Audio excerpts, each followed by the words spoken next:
presente no altar do Senhor. E sem demoras, acho que vou poupá-los de ficar em pé por muito tempo. Podem abrir as Bíblias em 1 Samuel, no capítulo 2, no versículo 26. Deus poderoso. Aleluia, Jesus. Deus maravilhoso.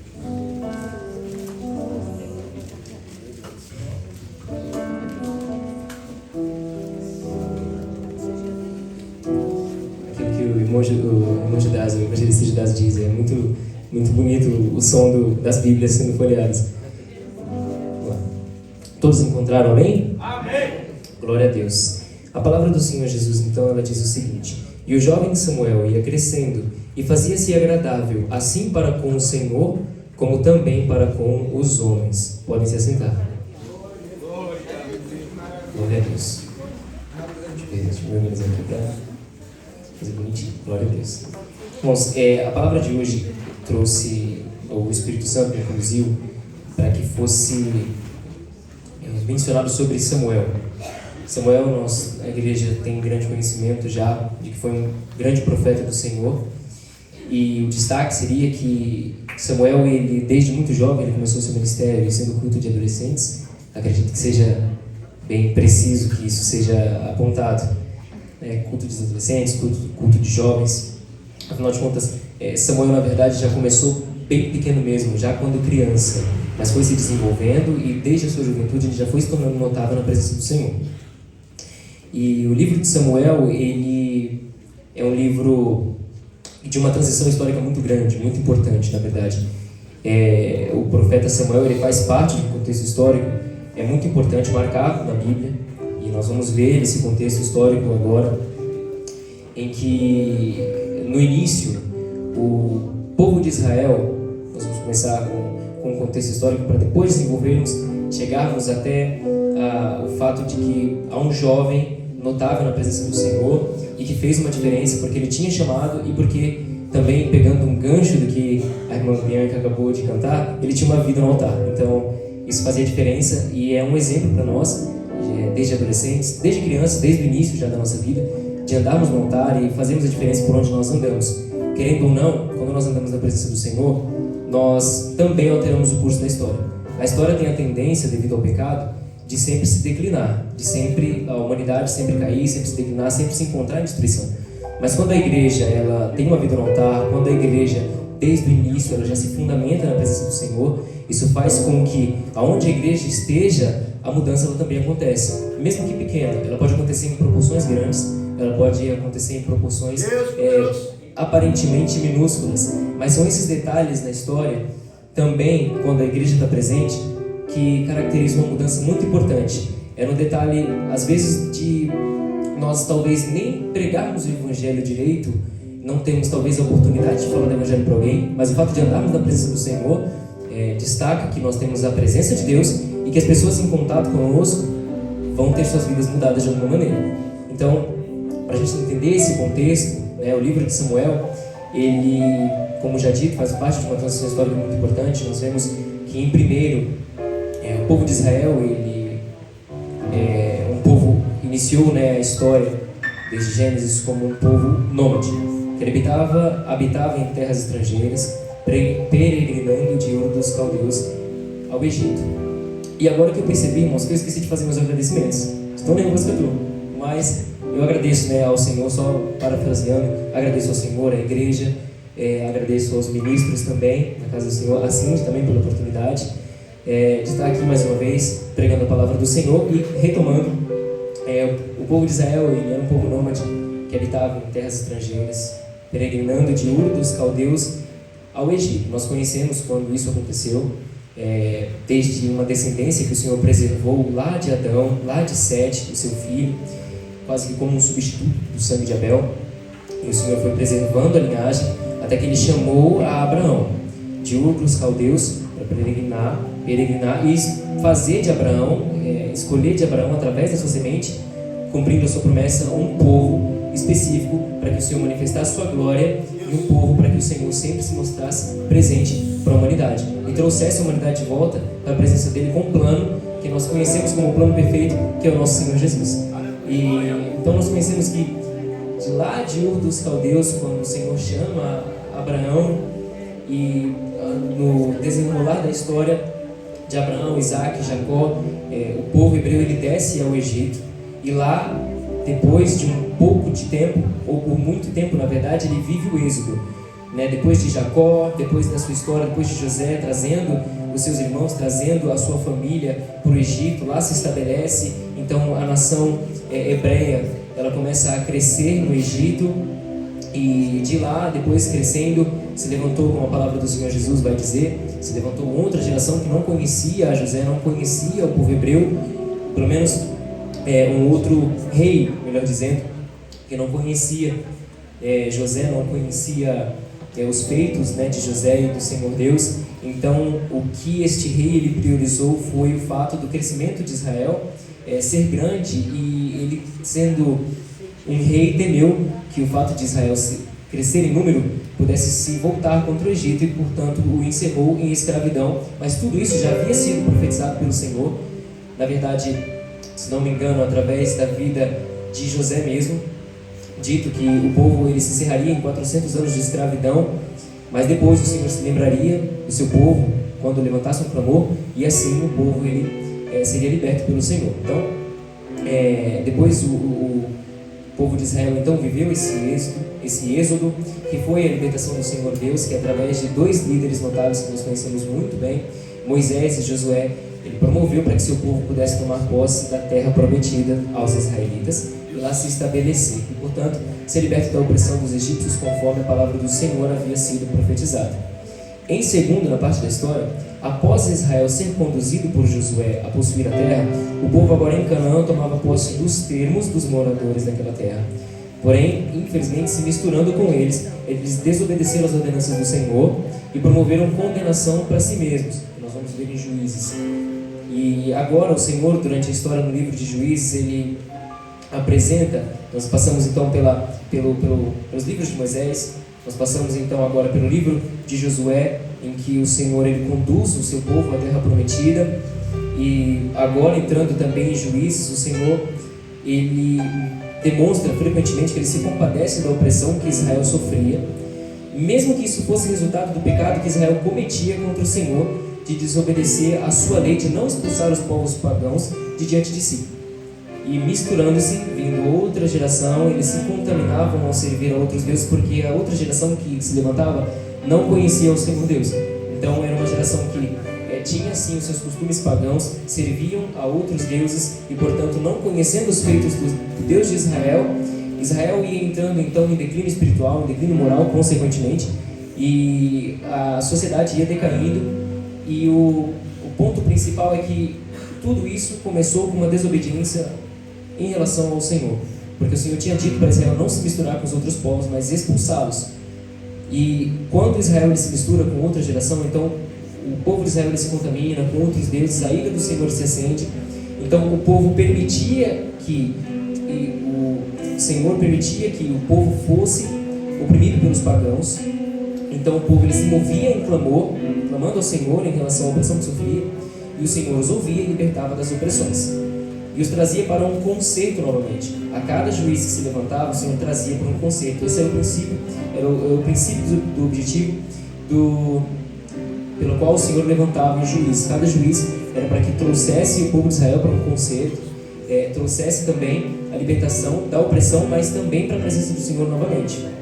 Então, mas Israel ele tornava a pecar de igual modo quando o juiz que o Senhor levantava, ele falecia.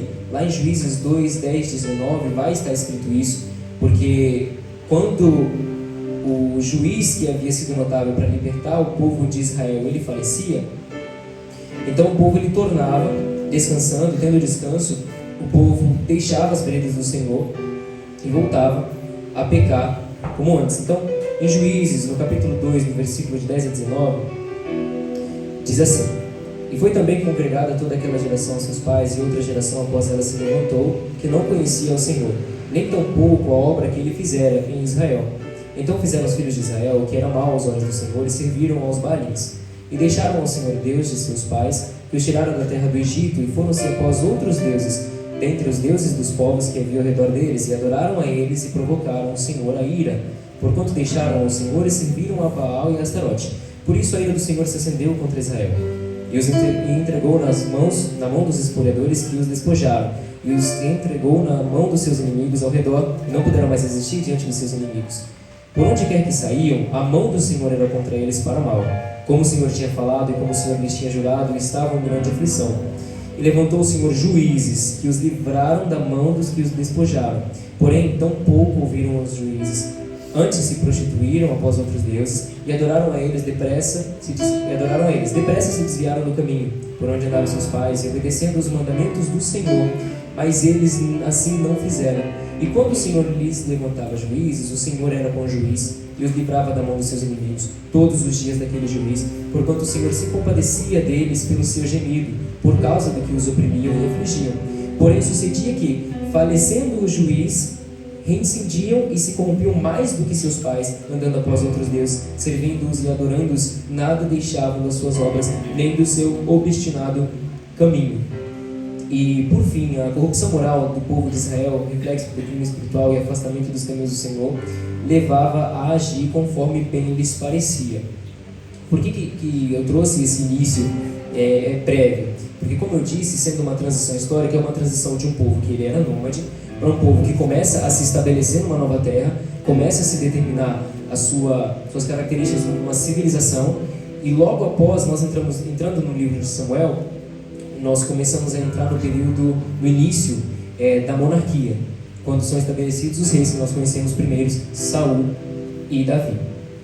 Então, o primeiro ponto foi o povo de Israel como nômade sendo liberto do Egito. Em segundo, foi o povo de Israel sendo conduzido por Josué e agora vivendo o tempo dos juízes. E em terceiro, no livro de Samuel, é relatado o que é considerado o último dos juízes. Samuel ele é tido assim, como o último dos juízes. O profeta Samuel que julgou a Israel e marcou o início do período monárquico de Israel. Ou seja, Israel era uma sociedade teocrática. A sociedade de Israel era estabelecida, ela era limitada, ela tinha delimitações por conta das leis do Senhor. Não era como uma nação que tinha um rei que, vamos dizer que ao seu bel prazer ou pelo seu conhecimento, mas não tendo conhecimento do Senhor, ele trazia algumas leis que faziam com que um jebuseu, com que um heteu se estabelecesse. Agora, o povo de Israel não. O povo de Israel ele tinha como principal líder, como principal rei, como principal representante o Senhor Deus. Então, por isso que era uma sociedade teocrática.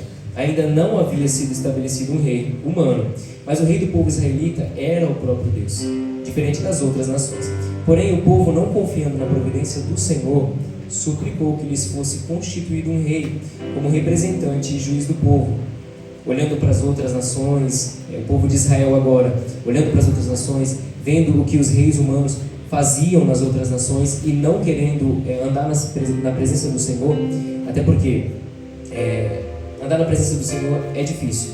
Então, por mais que o Senhor ele era o principal representante da nação de Israel, sendo o fundador, sendo o seu Deus, sendo o seu rei, ainda assim o povo de Israel, ele, diferente de transgredir a lei de um homem que se tem punição, o povo de Israel gostava, em certo momento, como muitas das vezes em algumas falhas nós acabamos transgredindo contra o Senhor. O problema é que transgredir contra o Senhor tem um custo muito caro. Transgredir contra um rei humano já tem um custo pesado, mas transgredir contra o Senhor tem um custo muito caro. Só que o Senhor ele sempre tem planos muito maiores, propósitos muito melhores para nós. As outras nações elas não tinham chance contra Israel. Não importava o quanto elas fossem militarmente armadas ou tão poderosas em conhecimento, o Senhor, quando entrava na batalha, não tinha quem vencesse. Então, esse era o diferencial de Israel, e Israel renunciou isso para ter um rei humano. Só que o Senhor não ia abandonar Israel. Então, o Senhor escolheu reis, que escolheu a princípio um rei da qual o Senhor se agradou, pelo menos no início, como nós conhecemos a história de Saul. E, portanto, a gente chegou então na parte em que Israel ele começa a se tornar, para se estabelecer, uma sociedade monárquica. Glória a Deus. Trazendo para esse conceito monárquico, então a gente pode agora falar de Samuel, que foi o profeta que ungiu o primeiro rei, o segundo rei. E Samuel, sendo um profeta notável, seguiu os caminhos do Senhor desde a sua juventude. Vamos ver um pouco sobre Samuel. Samuel, no seu nome, ele significa Deus ouviu ou nome de Deus. ele foi o fruto de um voto, como nós conhecemos na história, no início do livro de 1 Samuel, que ele foi o fruto de um voto de uma mulher, sua mãe Ana, uma mulher oprimida, que é a mulher de Eucana, e ela prometeu que se o Senhor lhe concedesse um filho, ela o entregaria por todos os dias da sua vida, determinando sobre Samuel o voto nazireu, que assim como Sansão, não passaria navalha sobre sua cabeça, não se tomariam certas ações como beber vinho ou tocar em corpos mortos para se não contaminar, pois era separado para o Senhor. Esse voto nazireu é muito importante. Nós vimos o que o voto nazireu fez na vida de Sansão, concedendo a ele, pelo poder do Espírito Santo, grande força como um juiz para libertar Israel. De tal modo também Samuel, tendo este voto nazireu também, é uma espécie de consagração antiga que o povo judeu ele fazia para que essa pessoa pudesse se consagrar, pudesse andar exclusivamente na presença do Senhor. Então não se passaria navalha na sua cabeça e ele não tocaria ou não beberia certas substâncias, ou cometeria certas atitudes para que ele pudesse se manter na presença do Senhor e, portanto, fazendo a sua vontade. E este mesmo Samuel, ele foi entregue quando desmamado pela sua mãe, em torno de 3 anos, para servir no templo perante o Senhor, conforme ela havia prometido a sua mãe. Desde então, Samuel, no versículo 29, deixa eu só encontrar, Samuel 2, no versículo 29, deixa eu só ver aqui, meus irmãos, 1 Samuel 2, versículo 29, ou 1 Samuel 1, versículo 29. Eu anotei a referência, mas eu perdi. Mas tudo bem. E em meio ao cenário visto, desde então Samuel ele servia ao Senhor e crescia em graça. Glória a Deus. Ele servia ao Senhor e ele crescia em graça diante do Senhor.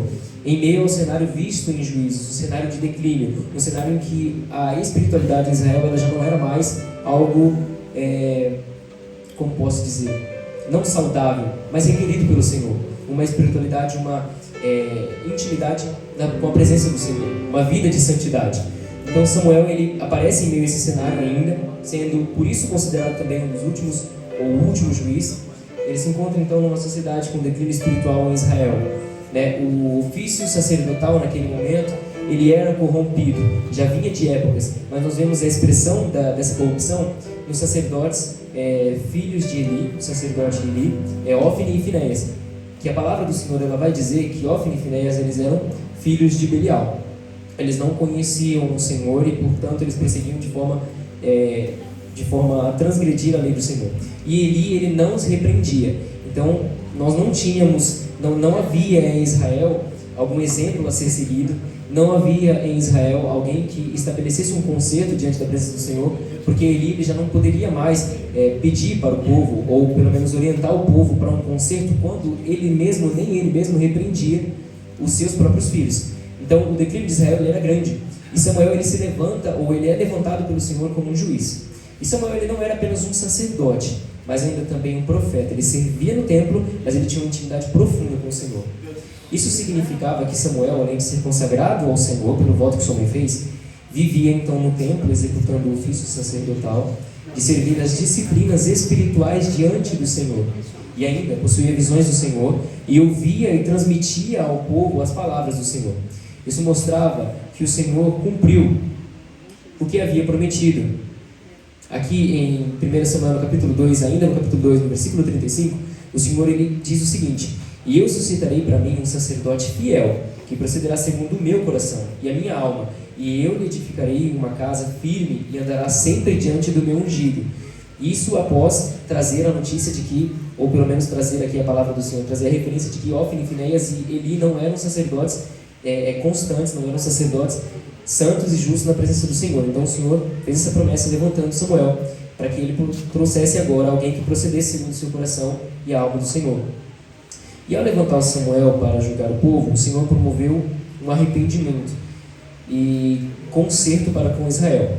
No capítulo 4, por exemplo, o Senhor ele mostra, trazendo um breve resumo, ele mostra a necessidade de arrependimento dos israelitas ao enfrentarem os filisteus e não podendo resisti-los. Israel ele levou a Arca da Aliança em meio à guerra, quando, aqui no capítulo 4, Samuel diz no primeiro versículo: E veio a palavra de Samuel a todo Israel. Israel saiu a peleja contra os filisteus, e acampou-se junto a Ebenezer, e os filisteus se acamparam junto a Afec. Então o povo de Israel ele saiu em guerra, mas quando ele saiu em guerra contra a Filístia prevaleceu. Então, o que Israel fez? Ele levou a Arca da Aliança em meio à guerra, crendo que isso faria vencer, crendo que a presença do Senhor estaria com eles, crendo que a presença do Senhor contida na Arca da Aliança, ela, pelo menos retida naquele momento, naquela questão simbólica também, e tão viva, eles acreditavam que trazendo a Arca do Senhor, a Arca da Aliança, por meio da guerra, eles seriam vitoriosos. Só que eles não contavam com uma coisa que, por conta também do ofício sacerdotal não ser tão justo, tão santo como deveria ser, eles não contavam que era necessário andar em santidade diante da presença do Senhor. Tanto que eles levaram a Arca da Aliança, mas a Arca da Aliança foi tomada. A Arca da Aliança foi tomada justamente porque o Senhor estava mostrando que não estava com eles nesse sentido.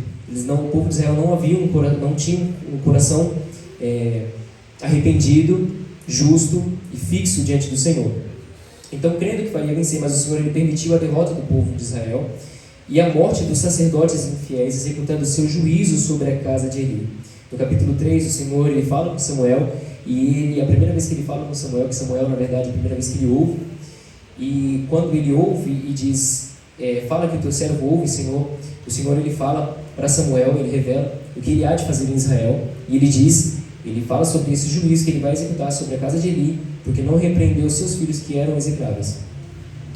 E então o Senhor ele permitiu a derrota do povo, a morte dos sacerdotes, executando seu juízo, e a arca ser tomada, que representava a presença do Senhor, que não estava mais com Israel, representando esse juízo que o Senhor havia feito, pois Israel ele não guardava a presença do Senhor. Já no capítulo 5 e 6, o Senhor com mão forte, ele fere aos filisteus com o seu poder, subjugando. Quando a Arca da Aliança ela estava na terra da Filístia, o povo filisteu tinha-se por vitorioso.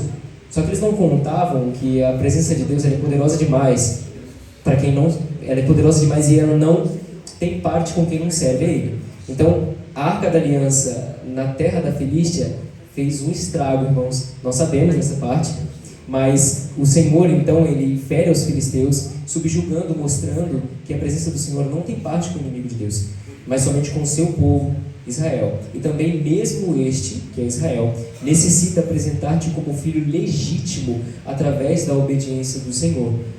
Tanto que nós vimos o juízo que o Senhor executou em relação a Israel, por não servir ao Senhor de forma correta, o Senhor permitiu que ele perdesse, para que trouxesse também, futuramente, um conserto.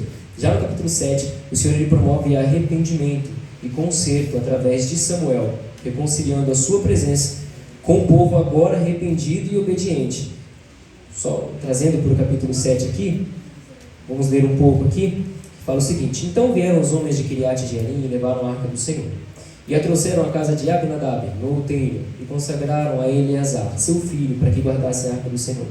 E sucedeu que, desde aquele dia, a arca ficou em Kiriat Jearim, e tantos dias se passaram, que até chegaram 20 anos e lamentavam toda a casa de Israel pelo Senhor. Então falou Samuel a toda a casa de Israel, dizendo: Se com todo o vosso coração vos converterdes ao Senhor, tirai dentre vós os deuses estranhos e os astarotes, e preparai o vosso coração ao Senhor, e servi a Ele só, e vos livrará da mão dos filisteus.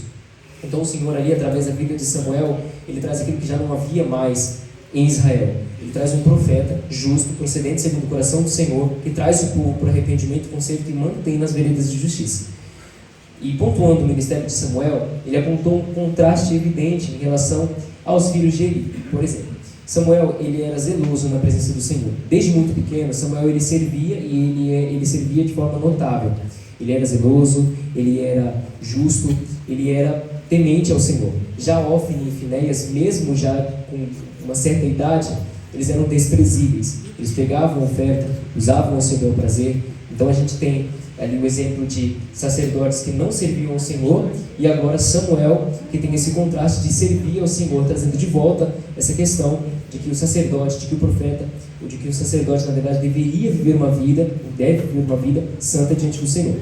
Isso mostra para a gente que, através desse exemplo, lembrando da história de Ofni e Finéias, isso mostra para a gente que estar na casa do Senhor não significa literalmente o servirmos, porque Ofni e Finéias eles tinham sendo sacerdotes, eles tinham uma vida integralmente, em questão de tempo, na presença do Senhor. Eles serviam de dia e de noite, eram responsáveis por receber as ofertas do povo, e, portanto, eles viviam muito mais na casa do Senhor do que nós. Mas, mesmo assim, eles não tinham o temor do Senhor. Então, isso mostra pra gente que estarmos na casa do Senhor não significa que nós realmente o servimos. Agora, o que mostra que nós servimos ao Senhor é andarmos como Samuel. Ele desde pequeno foi criado, mas a questão que se destaca é a obediência com que ele servia ao Senhor sem se desviar. Por exemplo, nós vemos na história da Bíblia, na história do Antigo Testamento, nós podemos pontuar algumas grandes quedas. A gente conhece que Davi ele adulterou, a gente conhece que Saul ele não foi obediente na presença do Senhor. Mas quando nós olhamos para a vida do Samuel, quase que não podemos citar nenhum erro. A Bíblia não descreve, mas porque também ele foi um servo, não que ele não errou, mas é que ele foi um servo exemplar na presença do Senhor, servindo de exemplo, obviamente, para nós agora também, neste momento presente. E o ministério de Samuel também apontava para características dos servos do Senhor, vista e cumpridas hoje em nós, através de Cristo. Quem quiser acompanhar, meus irmãos, vou virar aqui a Bíblia, em 1 Pedro 2,9, que é uma palavra também conhecida, que vai falar o seguinte: 1 Pedro, primeira epístola do apóstolo Pedro, capítulo 2, no versículo de 9 a 10, diz o seguinte: mas vós sois a geração eleita, o sacerdócio real, a nação santa, o povo adquirido, para que anuncieis as virtudes daquele que vos chamou das trevas para a sua maravilhosa luz. Vós que em outro tempo não erais povo, mas agora sois povo de Deus, que não tinhais alcançado misericórdia, mas agora alcançaste misericórdia. Por que essas características apontavam para os servos do Senhor? Nós. Porque antes o Senhor ele levantava apenas um profeta. No momento aqui de Samuel, levantou um juiz para conduzir o povo aos seus caminhos. Então, portanto, o Senhor ele tinha uma intimidade profunda, porque Samuel tinha uma intimidade também profunda com ele. Hoje nós todos aqui podemos ter intimidade profunda com o Senhor. Hoje nós todos aqui podemos, como posso dizer, expressar a presença de Deus, viver na presença do Senhor e trazer conserto para aqueles que têm contato com a nossa vida também. E em 1 Coríntios, no capítulo 6, no versículo 19, vou também virar aqui, quem quiser acompanhar, 1 Coríntios 6, capítulo 19, diz o seguinte também: ou não sabeis que o vosso corpo é o templo do Espírito Santo que habita em nós, proveniente de Deus, e que não sois de vós mesmos? Hoje, antigamente no caso, a presença do Senhor ela era então preservada na Arca da Aliança. Hoje a presença do Senhor não pode ser vista em nós. Hoje nós somos o templo do Espírito Santo. Então, sendo morada do Espírito Santo, nós não precisamos que a presença do Senhor ela seja representada em um item sagrado. Hoje nós mesmos, pela graça do Senhor, nós podemos desfrutar da presença de Deus. O que era veemente pregado por Samuel, de servirmos ao Senhor com todo o nosso coração. Glória a Deus. Por conta de Cristo. Hoje, com Cristo, é possível que isso seja realizado. Glória a Deus. E caminhando para a conclusão, meus irmãos, assim como o ministério de Samuel ele foi fiel e notável diante do Senhor, a sua vida, os seus feitos, desde a sua juventude, nós precisamos também, desde agora, na idade que nos encontramos, servir ao Senhor de igual modo, com zelo, integridade e obediência, para experimentarmos o agir do Senhor em nossas vidas. E através das nossas vidas, como em Samuel, desde a sua juventude, percorrendo toda a etapa da sua vida, até a conclusão da sua vida, o Samuel ele serviu ao Senhor de forma íntegra, e mostrando para nós que nós também podemos ser assim, nós devemos ser assim desde a nossa juventude, guardando a presença do Senhor e podendo fazer a diferença no meio em que nós estamos, porque o Senhor ele tem um chamado específico para nós, para cada um de nós. E o Senhor, assim como ele levantou Samuel para que ele pudesse trazer conserto, para que ele pudesse trazer arrependimento e para que ele fizesse conhecida a presença do Senhor, também nós, através de Cristo, hoje, nós também podemos seguir esse exemplo e em nós deve ser cumprido isso da palavra do Senhor, porque nós possamos refletir nessa palavra através do exemplo do profeta Samuel, no contexto em que ele se inseria, de grande declínio espiritual, como nós vemos hoje, porque a palavra diz que se esfriando o amor, a iniquidade vai se aumentar. Então nós vemos hoje um contexto semelhante. Nós vemos igrejas também que já não guardam mais a palavra do Senhor. Nós vemos agora o altar do Senhor já não é mais respeitado em algumas igrejas. Mas para honra e glória do Senhor, nós temos a graça de estarmos alicerçados na palavra e trazer conserto para a geração que a gente se encontra. Mesmo que para uma alma, mas isso já pode ser muito suficiente para o Senhor. Glória a Deus, eu agradeço a minha oportunidade. Em nome de Jesus.